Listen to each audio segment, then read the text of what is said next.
¿Qué hubo, raza? Soy Ray Flores de Matemáticas en Nuevo León. Este es un nuevo video en la serie de álgebra lineal, específicamente en el tema de cálculo de vectores y valores propios.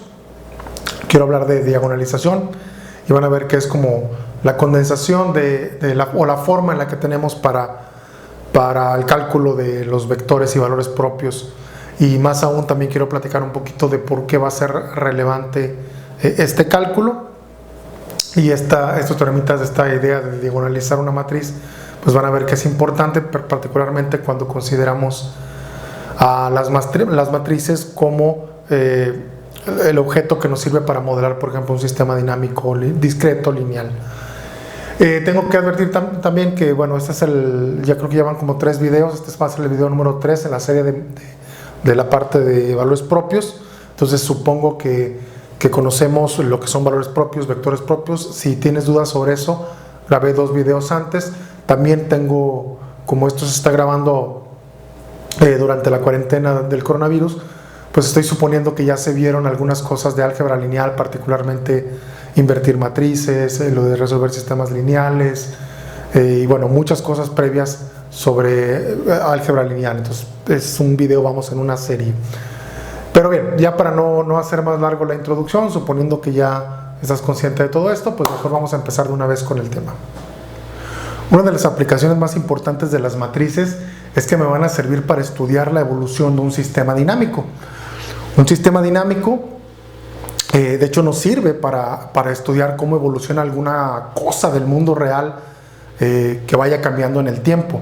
Ahora, ¿qué tipos de sistemas dinámicos? O sea, ¿para qué me sirven los sistemas dinámicos? Pues bueno, pueden servir para estudiar sistemas físicos, químicos, biológicos, financieros, económicos, ecológicos, no sé si repetí alguno, pero prácticamente cualquier cosa que tú quieras analizar, que tenga un comportamiento y que vaya evolucionando en el tiempo, de alguna manera, y que te interese saber qué va a pasar, pues puede ser que las matrices sirvan para modelar o para descubrir qué va pasando.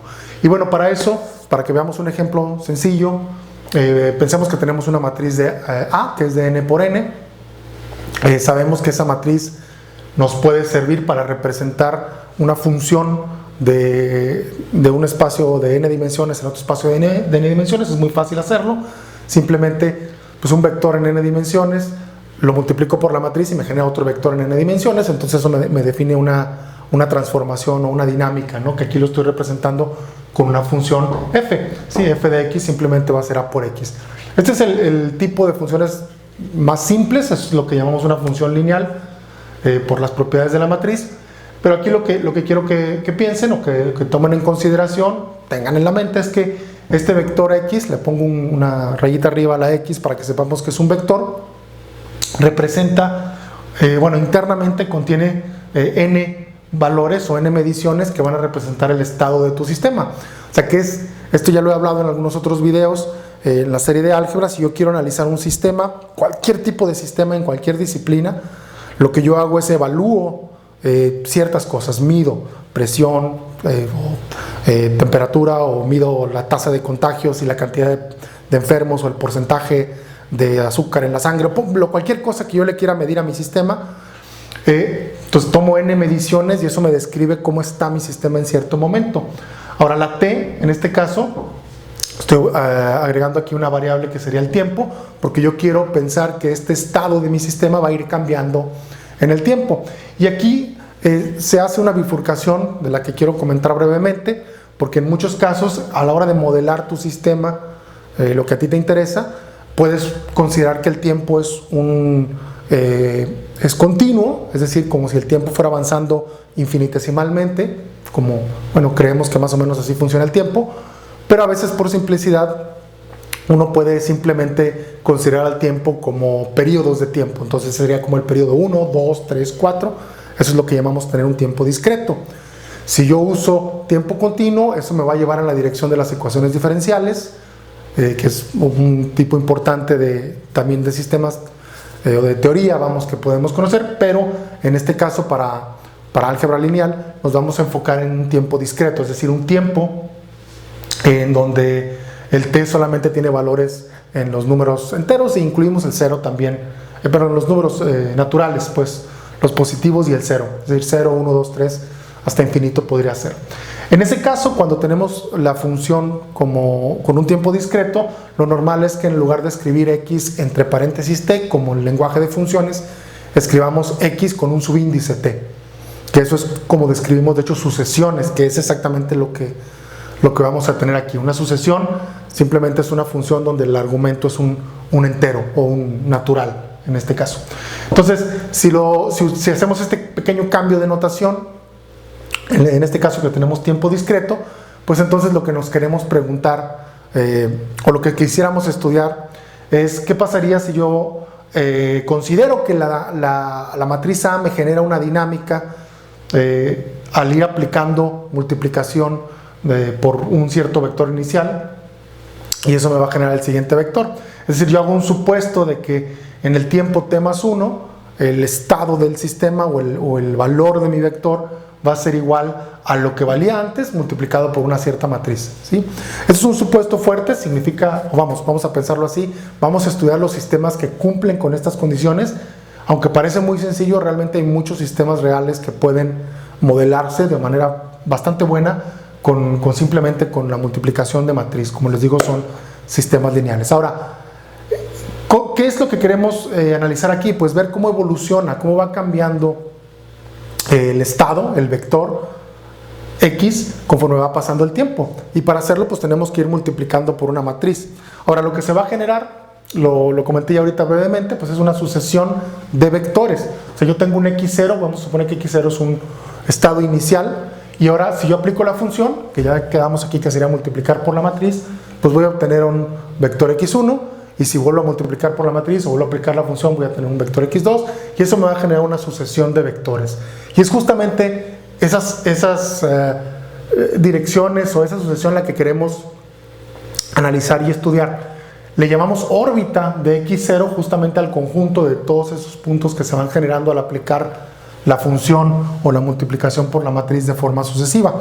¿Cómo nos imaginamos esto en el espacio? Bueno, si nos imaginamos en la medida de lo posible que tenemos un espacio de n dimensiones, lo más que nos podemos imaginar realmente son 3 dimensiones, por eso aquí hago esta idea de que tenemos un espacio tridimensional.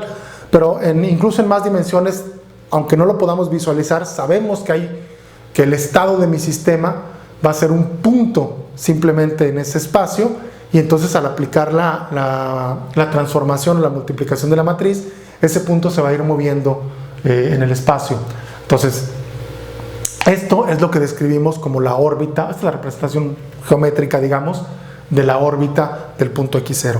Ahora bien, lo que vamos a querer hacer es justamente analizar pues, qué puede pasar. Vamos a ver, dependiendo del tipo de matriz que tenemos, si la matriz, el análisis de esa matriz me puede ayudar a decidir o a definir o a estudiar o a entender cómo se van a comportar las órbitas de los puntos en el espacio. Pero para eso creo que vale la pena que veamos algún ejemplo sencillo, primero que nada. Muy bien, entonces para entender la evolución de un sistema dinámico, lo que tendríamos que calcular es ir viendo qué pasa cuando tomo un vector inicial y lo voy multiplicando por la matriz iterativamente, es decir, multiplico a por x y luego a por x me daría a cuadrada por x, y luego a por x me daría a cúbica por x.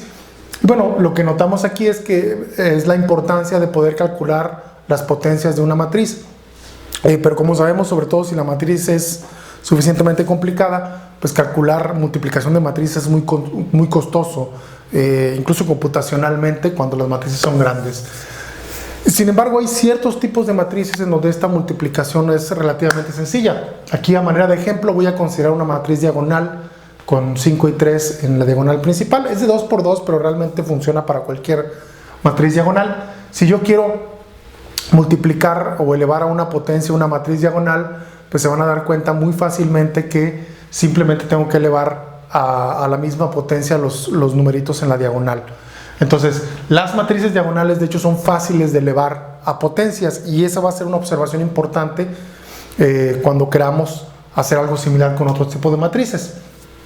Y para continuar con este mismo ejemplo, para que lo vean, imagínate que tienes esta matriz 7, 2, menos 4, 1, esta matriz que está aquí, y por el momento créeme que esta matriz es el resultado de multiplicar estas 3 matrices. Si quieres puedes detenerlo y hacer la cuenta, no quiero aburrirlos aquí con las operaciones con matrices. Ahorita créanme que estas son. Y además también créanme que esta matriz, la de la izquierda y la de la derecha, una es la inversa de la otra. O sea, si esta la llamo P, esta es la inversa de la matriz de acá. Eso también tienes que creérmelo.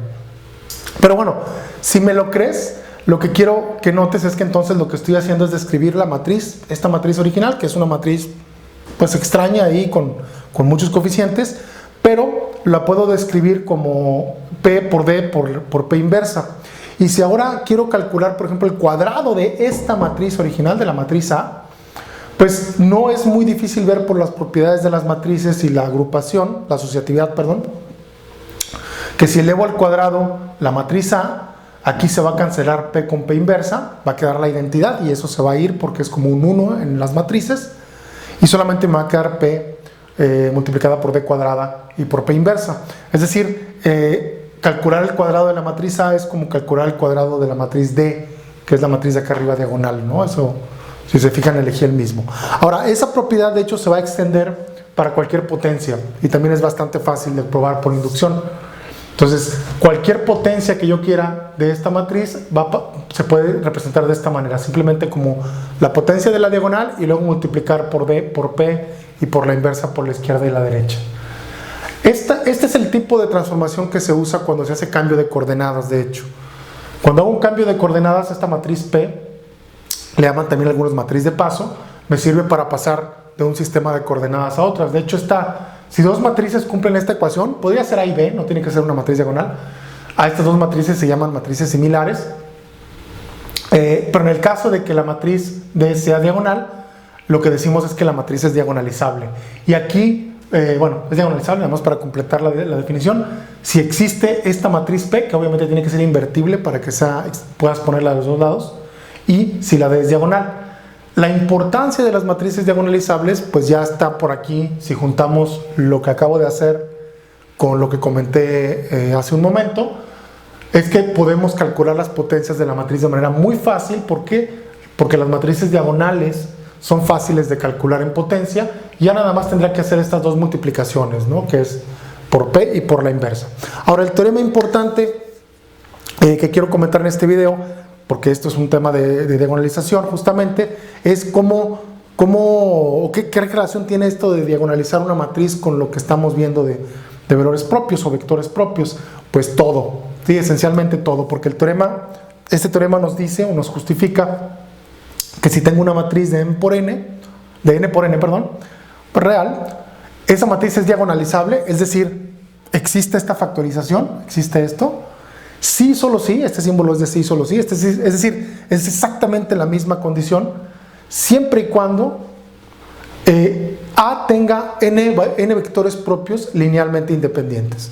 Es decir, el proceso entonces para calcular o para darme cuenta que la matriz va a ser diagonalizable es calcular los valores vectores propios de la matriz, y si encuentro n que son linealmente independientes, ya sé que voy a poder diagonalizarlo. Pero bueno, creo que este teorema de hecho es el principal, y ese sí tenemos que entenderlo mejor.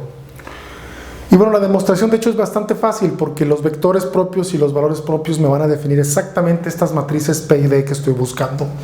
En particular, la matriz P va a ser aquella que se forma con las columnas si coloco los vectores propios, y la matriz D va a ser si coloco los valores propios en la diagonal, correspondiendo a vector propio y valor propio en el mismo orden, ¿no?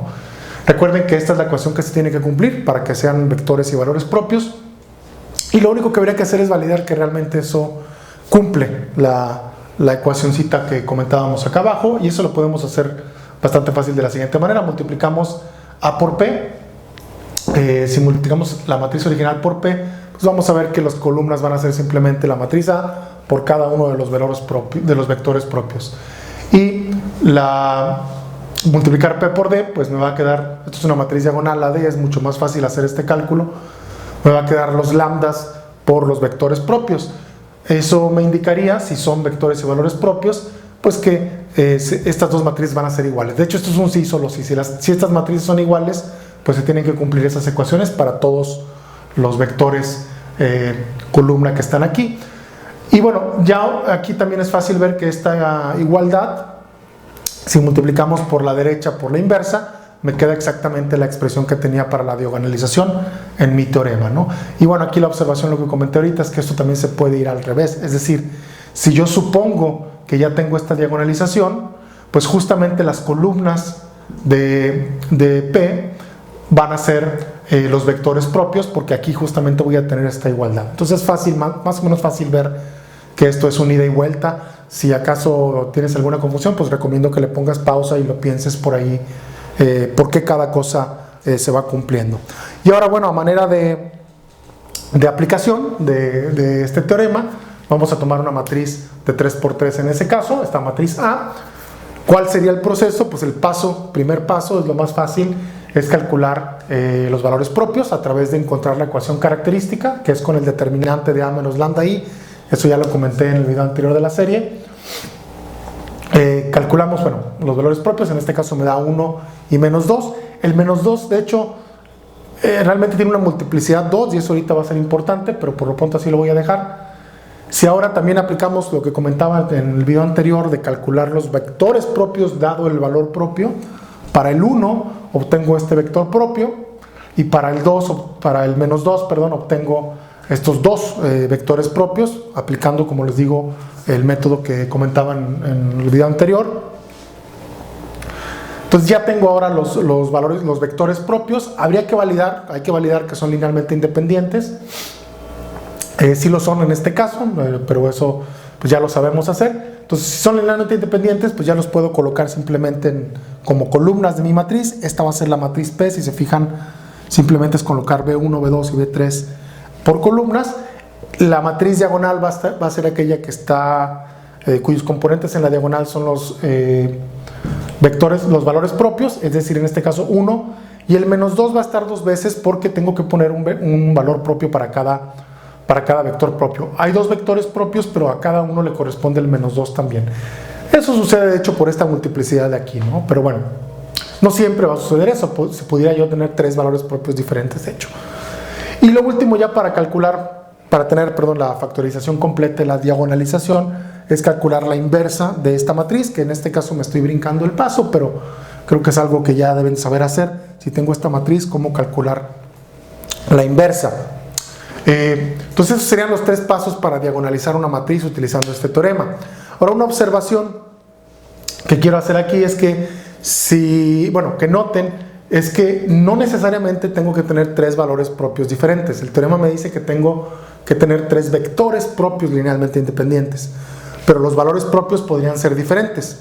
Ahora bien, hay un teorema que realmente es bastante fácil de demostrar, que es si tengo 3 valores propios, entonces, bueno, cada uno va a tener un vector propio asociado. Eso ya lo justifiqué en esta serie, creo que fue hace 2 videos, y además en ese mismo video también comentaba que los vectores propios que generan 3 valores propios, o sea, valores propios diferentes, van a ser linealmente independientes. Si tengo 3 valores propios diferentes, los vectores propios van a ser linealmente independientes por un teorema que comenté también hace un par de videos. Entonces, con ese teorema si lo aplicamos aquí, lo que estaríamos dándonos cuenta es que en el caso de que la matriz tenga 3 valores propios diferentes, siempre voy a generar 3 vectores propios linealmente independientes.